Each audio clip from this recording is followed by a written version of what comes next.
I like where this is at, and I like him with this team. I like him back with Bosa. Obviously, they have the Ohio State connection where they were, teammates together. I like this on a variety of fronts, and I'm thinking about this against the teams that you're going to have to face. Are you as good as Philadelphia's front? No, you're not. But I think that when you see what Leonard Williams going to Seattle does for them and how they're feeling about themselves, you need to make some sort of a move to upgrade your roster. I would have loved to get a cornerback. Didn't feel like something materialized for them that they liked in terms of value. So adding an area of need, because I still think they needed pass rushers, which sucks. That to me, at least, you're trying to bolster one of your weaknesses. Well, I'm looking at them in 2 games against Philadelphia this year. 2 games against Philadelphia, and one of them with the overtime. Chase Young, 1 sack against Philly, 1 sack, 4 tackles, 3 solo, 1 tackle for loss this year. 2 games against Philly. Yeah. 1 tackle for loss, 2 quarterback hits, 1 sack, 4 tackles. How big of an impact? Because that's what we're talking about here. He needs to show up against the Philadelphias of the world. Seattle. You look at 8 quarters of football against Philadelphia, and that doesn't look impressive, right? No. Although Washington gave Philadelphia everything they had. They did offensively. They gave them everything they had. But individually, how well did Chase Young play? I don't know. Well, I just have questions. No, I think it's look. I want to say this again before we get out to the lines. I think it's a good move by the 49ers. To see that he was available and only give up a 3rd-round pick for him, I'm not mad at that at all. Yeah. That's good business for the 49ers. Now, how good is the player? How good will he adapt to the system? Has he ever played in a wide 9? Like those, I got a lot of question marks. Can I ask you this? Because maybe I'm just too harsh on Washington as an organization. They've been one of the worst franchises in terms of stability. They've been better with Ron Rivera, though. Okay. They've been better with Ron Rivera. Okay, I think we're getting. They actually made a playoff. They were in the playoffs a couple years ago against Brady. Remember that with Taylor Heineke? Yeah. Okay. Yeah, I do remember that. And Heineke actually gave him some issues. But they've been an organization that's been in turmoil at minimum. I mean, they've had terrible ownership issues. Trent Williams refused to play for them. Yeah. Right. Refused to play for them. So. And the Niners obviously have some ties because Martin Mayhew. That didn't stop Trent Williams from playing at an all-pro level. With them, yeah, but he didn't play for a whole year. There were concerns whether he was even going to come back to football. But even though they had a lot of dysfunction he had a brain thing. It didn't stop him from playing at an all-pro level. Gotcha. Yeah. You know what I'm saying? Yeah, he's an all-time player. Like players got to play. Not an all-time player. Terry McLaurin still played at an all-pro level. He's a good player, yeah, but you know what I'm saying? He's a lot of feast and famine when you're having because he relies on the quarterback. Yeah, it's unfair. I think Terry McLaurin's a really good player. Right. No, and I'm just saying that to judge him based off of Washington is all we have to go on. But I look at Washington and I just judge them as being horrifically ran for a variety of reasons. And I think he deserves a change of scenery. Yeah, no doubt. But Ron Rivera has brought some stability there. He has a little bit, right? Credibility. He is a solid head coach. Flourished since leaving there. Right. Trent Williams has flourished since leaving there. Has Kirk Cousins flourished? Yeah, he's had some monster years. Yeah, monster years in Washington. Kirk Cousins, big Kirk Cousins. Okay. Let's go to RJ in Fairfield. RJ, what's happening? Bonte, you hurt my feelings, man. Why did I hurt your feelings? You lit that beam gold, man. That is purple. It's only purple. There ain't no other color. Did you like post game, man? Did you like the shout out? Did you at least like the shout out?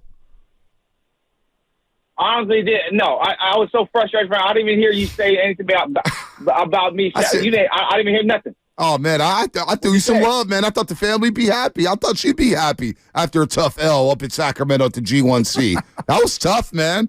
I thought that was like your NBA Finals game. Hey, don't worry, Bonte. We got the answer to this Steph Curry. We're going to double him as soon as he crossed that line. He ain't getting more than 30 points today. All right. Well, I hope He's so. He's not going to get more than his career average. RJ, I hope so because he scored 91 in the last 8 quarters against you guys. 91? Don't worry, Bonte. We got Davion Mitchell, who's Davion, I don't know, man. That dude is an offensive liability. Yeah, I know. Give me your thoughts on the Niners, RJ. I don't want spit it out. I don't want you to have a bad day thinking about the Kings getting the L tonight. Tomorrow. All right, let's do this then. And so 2 takes on the Niners. I give it a B. I think that the pressure is on Steve Wilkes, man. When you look at the D line and you see these names, I feel like the pressure's on Steve Wilkes to make this defense work. And I look at it like Chase is better than Cleveland Farrell, and he's better than Drake Jackson. So I'm about adding depth and talent on the D line. Second, when you go in the NFC, we have some of the best O lines in the business right now. We got Detroit, we got Philly, we got the Cowboys. We need talent up front because when we put pressure on quarterbacks, it makes everybody better. Man, tell me what y'all think about that, and I'll call back tomorrow, Vontae. Don't you worry. All right, okay, I got something special for you. RJ, I like the move too, and I graded a B as of right now, and obviously it can change as time goes on. I have it as a B. Yeah, I have it as a B too. Yeah, I look at someone like Jimmy Ward as an example where he was a first-round pick, and he didn't really know. Now it's different because he didn't know whether he was a safety or a corner, and there were schematic changes, and the Niners were in turmoil. And you look up after a couple of years, and you're like, this guy's not any good. And then obviously they get the right coach in place. He gets the right fit. He ends up being a really good player for the 49ers for a long time. Armstead, though I believe him to be a little overpaid at times, has the similar career arc where couldn't stay healthy, you underperformed, didn't have the right position out there, didn't have the right talent around him. And then you look up, it's like, man, he's the longest tenured 49er. He's been a good football player, a good football player. I look at Chase Young, and same thing with Wiggins, like bad situation, he underperformed, and it's a lot on him as well. Young player, got hurt. Can he come here, find his footing, be in the right setting, be around a good cast, find the right scheme, and at least hit some of that potential? You're not going to hit all of it. I don't think he'll ever be, Aiden Hutchinson, the way his career arc is going right now. Aiden Hutchinson feels like, wow, he's really going to pop. Maybe he'll never reach that particular player. Can he be a solid starter on a playoff-level team like the 49ers where he can get me somewhere between 8 and 10 sacks on any given year? That would be huge. Let's go to Marcus in Georgia. Marcus, what's happening, man? All the way in Georgia, man. Dirty, dirty South. What's happening? Yeah, man. What's up, Vontae? In Black. Oh, in Black Attack, man. The sorriest dude in video game history. My man, what's happening in Black? Man, chilling, man. I'm out here in Georgia, repping that Niner Nation everywhere. Yeah, I love it. I love it. I hope the kids are well. Tell the wife I said hi. I shall. I give the trade a B+. Interesting. Why? He is an impact player. He's coming in with a chip on the shoulder. He's coming in with fire, and he's going to light a fire under the defensive line. So not only is he bringing competition, but he's going to push these other guys who've kind of been underperforming. I like that. I'm expecting a big splash out of Chase Young, and then honestly, who you doubling? Both are Chase Young. Yeah, poison. Yeah. No doubt. And Black, I hope you're well, man. Send me a text, man. I miss you out here, man. I miss you in the West Coast. B, I was looking at that, you talk about Philadelphia, and I admire their offensive and defensive line. Like, they've done a really good job, finding talent, drafting it, and then acquiring guys. And I look at someone like Hassan Reddick, who was underperforming with Arizona, being a first-round draft pick, not as high as Chase Young.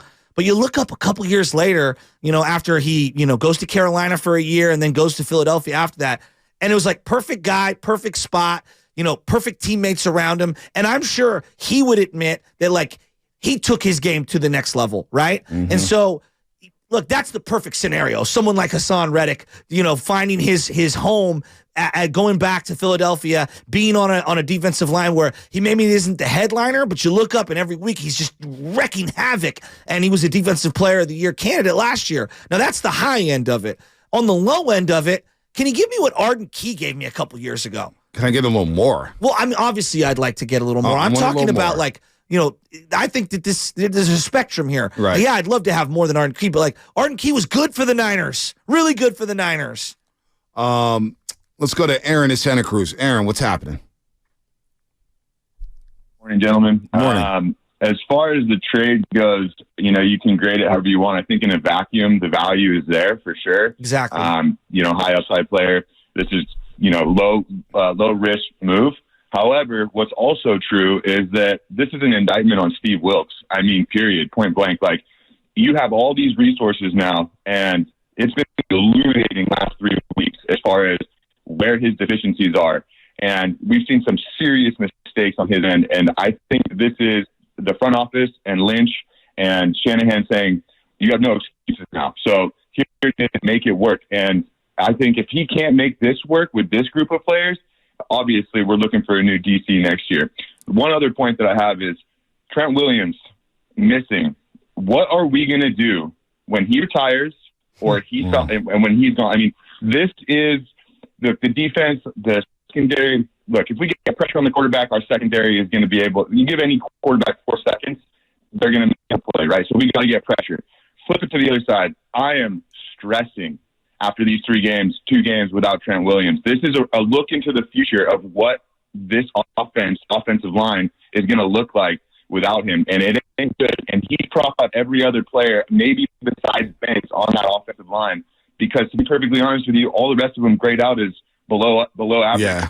And so, I mean, that's more of my concern than anything. I think the trade in itself in a vacuum, great. The value there, all that. He can walk, we get a protected pick, and it goes back, or we get it back if he doesn't sign and all that. Yeah. But, I mean, Trent Williams not playing, that's the issue. No, and that's going to be a problem in the future. But right now we got to get Trent Williams right just for this season.